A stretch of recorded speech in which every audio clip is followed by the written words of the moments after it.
Hello दोस्तों, चलो start करो। चैनल पे आप सभी का स्वागत है। तो आज हम प्राचीन असम का राजनीतिक इतिहास पढ़ने वाले हैं। इसके अंतर्गत 3 राजवंश आते हैं: वर्मन वंश, शालस्तंभ वंश और पाल वंश। तो आज हम वर्मन वंश के बारे में पढ़ेंगे। वर्मन वंश प्रथम ऐतिहासिक राजवंश है। इसके संस्थापक पुष्यवर्मन माने जाते हैं। वर्मन वंश के संदर्भ में भास्कर वर्मन का शिलालिपि डोभी और निधानपुर में मिलता है कि भास्कर वर्मन नरकासुर, भगदत्त और ब्रजदत्त वंश के थे। अर्थात वर्मन वंश पौराणिक काल के भौम वंश से जुड़ा हुआ है।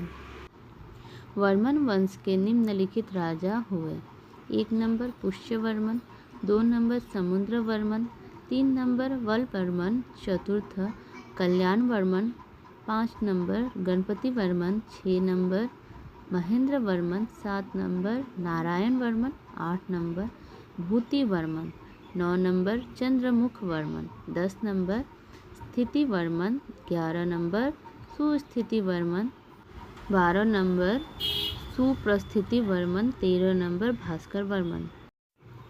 प्रथम पुष्यवर्मन।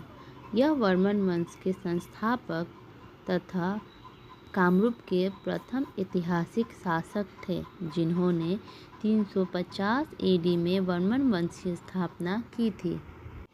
पुष्यवर्मन के संबंध में कहा जाता है कि यह समुद्रगुप्त, जो कि गुप्त वंश के राजा थे, उनके समसामयिक थे, और इस बात का उल्लेख समुद्रगुप्त की इलाहाबाद प्रशस्ति में भी मिलता है। पुष्यवर्मन ने जब वर्मन वंश की स्थापना की थी, तब वर्मन वंश गुप्त वंश के अधीन था।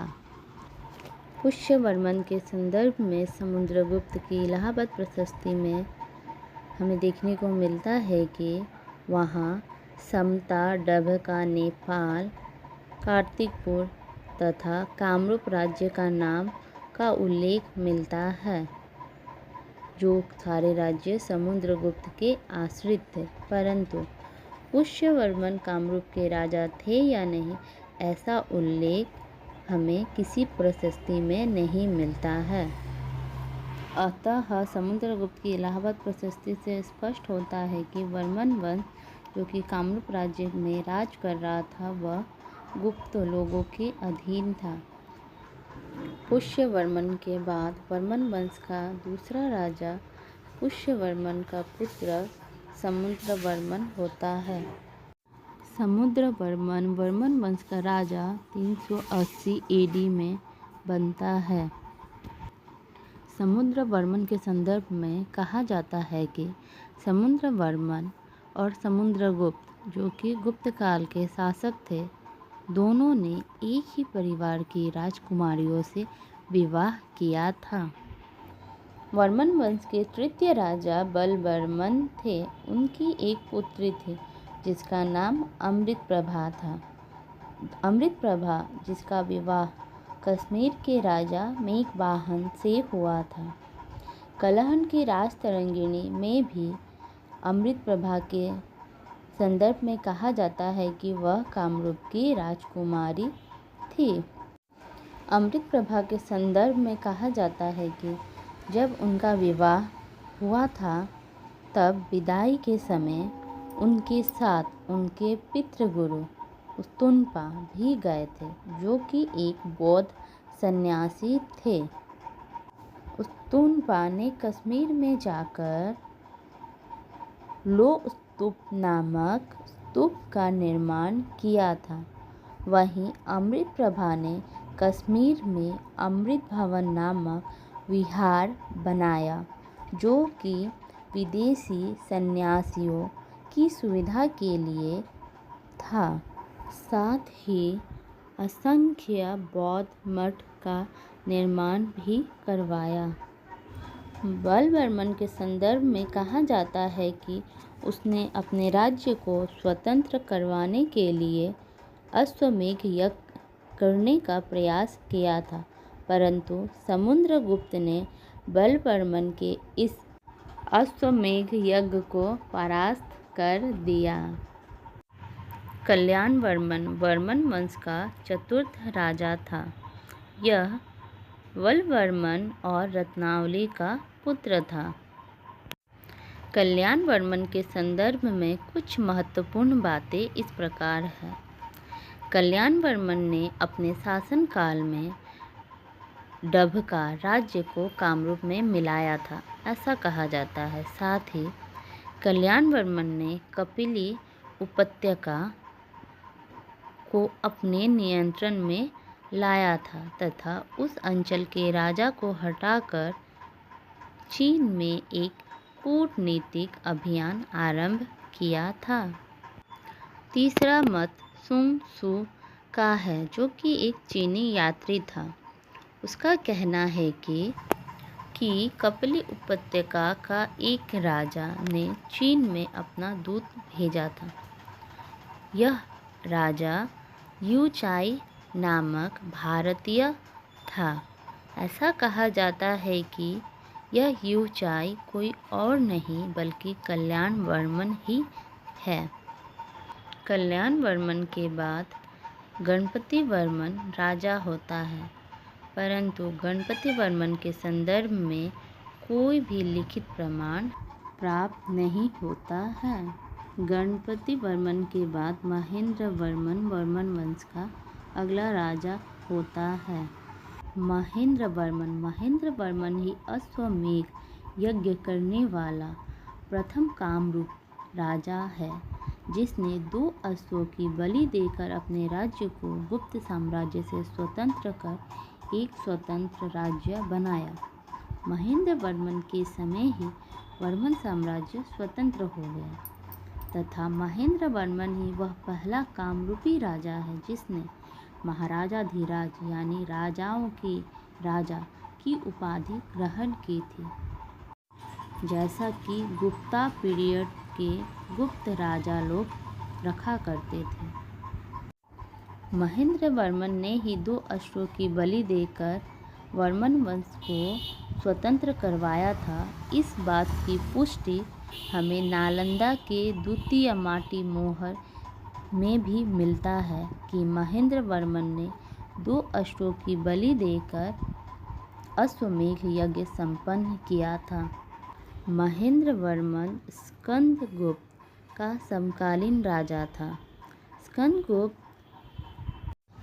बहुत शक्तिशाली राजा नहीं था, इसीलिए महेंद्र वर्मन ने स्वयं को गुप्त लोगों के प्रभाव से अलग कर पुंड्रवर्धन नामक स्थान को वर्मन साम्राज्य के साथ मिला लिया था।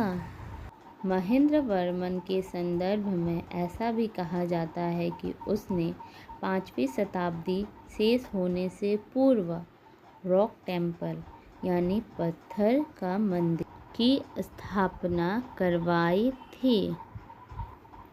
नारायण वर्मन के संदर्भ में हमें कोई भी लिखित दस्तावेज प्राप्त नहीं होते हैं।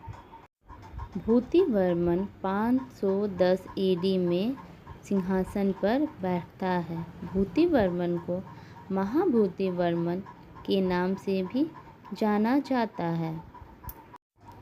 महाभूति वर्मन को हर्षचरित्र में भूति वर्मन तथा निधानपुर शिलालिपि में महाभूति वर्मन को भूति वर्मन कहा गया है। अर्थात महाभूति वर्मन को भूति वर्मन और भूति वर्मन को महाभूति वर्मन कहते हैं। भूति या महाभूति वर्मन के संदर्भ में कुछ महत्वपूर्ण बातें इस प्रकार है। कहा जाता है कि भूति वर्मन ने पुंड्रवर्मन का अंचल, उत्तर बंग और बिहार का कुछ अंचल को जीता था तथा इस जीते हुए अंचल को उसने पुंड्रवर्मन के 200 या उससे अधिक ब्राह्मण को भूमि दान दे दिया था। अर्थात अब कामरूप का विस्तार करतोआ नदी के उस पार तक हो गया था। था। भूतिवर्मन के बाद चंद्रमुख वर्मन और उनके बाद स्थितिवर्मन राजा होते हैं। इन दोनों के बारे में ही बहुत अधिक जानकारी प्राप्त नहीं होती है। सुस्थितिवर्मन स्थितिवर्मन का पुत्र है। यह मृगांक नाम से प्रसिद्ध था। गुप्त राजा महासेनगुप्त ने मृगांक के साथ युद्ध किया था। इस युद्ध में मृगांक कामरूप का उत्तर बंग भाग हार गया था। मृगांक के 2 पुत्र होते हैं, सुप्रस्थितिवर्मन और भास्करवर्मन। सुस्थितिवर्मन के बाद सुप्रस्थितिवर्मन वर्मन वंश का राजा होता है, परंतु सुप्रस्थितिवर्मन बहुत अधिक राज्य नहीं कर पाता है क्योंकि उसकी अकाल मृत्यु हो जाती है। अगला राजा भास्करवर्मन होता है, जिसका राज्याभिषेक 594 AD में होता है। भास्करवर्मन के समय से ही वर्मन वंश में एक नए युग का आरंभ होता है। भास्करवर्मन के संदर्भ में कुछ महत्वपूर्ण बातें इस प्रकार हैं। चीनी यात्री ह्वेंसांग के अनुसार भास्करवर्मन अविवाहित थे, इसीलिए उनके नाम के आगे कुमार उपसर्ग जोड़ा गया है और उन्हें कुमार राजा कहा जाता है। साथ ही चीन में उनका नाम साक्यूमो यानी श्री कुमार और उनके राज्य को कियामुलो यानी कामरूप बोला जाता है। दूसरा, ऐसा माना जाता है कि भास्करवर्मन उत्तर भारत के राजा हर्षवर्धन के समसामयिक थे तथा भास्करवर्मन ने हर्षवर्धन के साथ मित्रता कर कामरूप को गौरवान्वित राज्य बनाने में सक्षम हुए थे। इस संदर्भ में एक घटना भी सामने आती है कि गौरव अंचल का राजा था शशांक, जिसकी राजधानी थी कर्ण सुवर्ण। शशांक बहुत उपद्रव कर रहा था और वह भास्करवर्मन के साथ युद्ध करना चाहता था क्योंकि वह धीरे धीरे कामरूप को अपने राज्य में मिला लेना चाहता था, परंतु भास्करवर्मन अकेले लड़ नहीं सकते थे।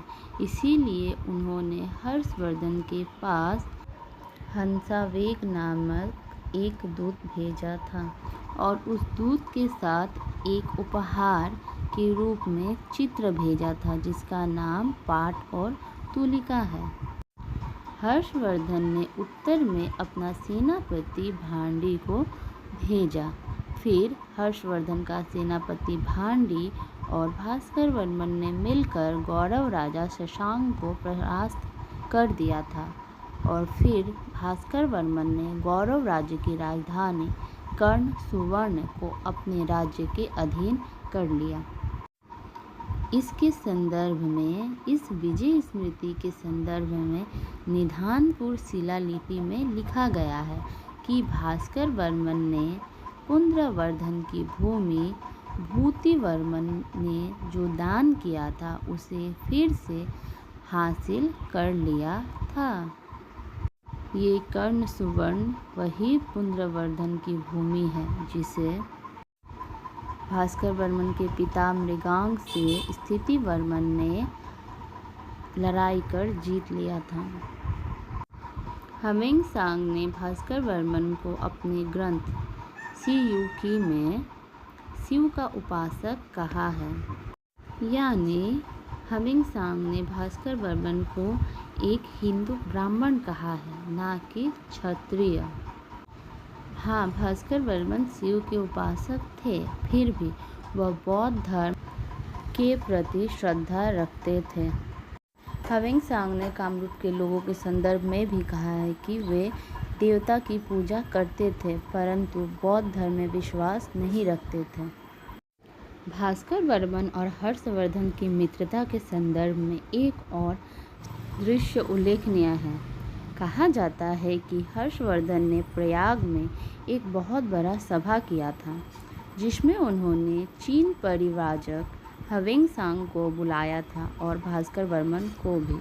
कहा जाता है कि इस सभा के उपलक्ष्य में एक शोभा यात्रा हुआ था, जो कि गंगा नदी के दोनों तरफ से हुआ था।